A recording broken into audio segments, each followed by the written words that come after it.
आज संकष्टी आहे. आज आपण चवळीची उसळ बनवणार आहोत. 1 वाटी चवळी रात्रभर भिजत ठेवली होती. आपण कुकरमध्ये 2 ते 3 शिट्या काढून चवळी उकडून घेऊ.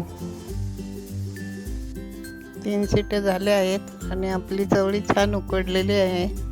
वाटणासाठी आपण कांदा, ओलं खोबरं, कोथिंबीर, आलं, लसूण घेतलेलं आहे. वाटण तव्यामध्ये तेल टाकून भाजून घेणार आहे. या ठिकाणी वाटण तयार आहे. फोडणीसाठी कढईत तेल घेत आहे. मोहरी टाकत आहे. फोडणीमध्ये आपण हिंग आणि लसूण टाकत आहे. आता जिरे आणि हळद टाकत आहे. 1 चिरलेला बटाटा टाकून घेऊ. 1 चिरलेला टोमॅटो टाकून घेऊ. 2 चमचे घरगुती मालवणी मसाला टाकत आहे. उकडलेली चवळी आणि तिचे पाणी ओतून एकत्र करू.